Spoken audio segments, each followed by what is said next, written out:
Alright, let's talk about Cajun Gumbo Roux. The magic that takes your gumbo from just okay to oh wow.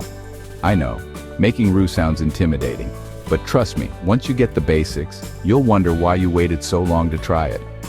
First, grab a heavy bottom pot, cast iron if you've got it. You want equal parts flour and oil. I use half a cup of each for a standard pot.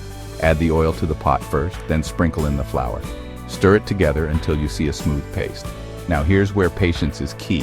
Set your heat to medium-low, stir constantly. I mean it, don't walk away.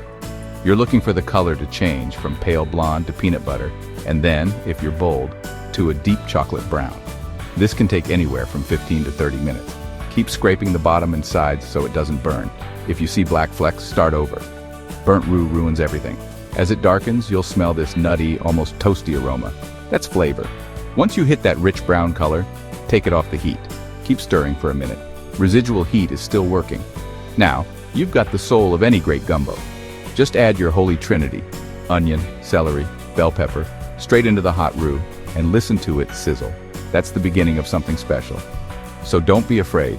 Making a Cajun Gumbo Roux is all about patience and trust.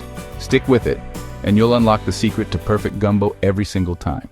Happy cooking.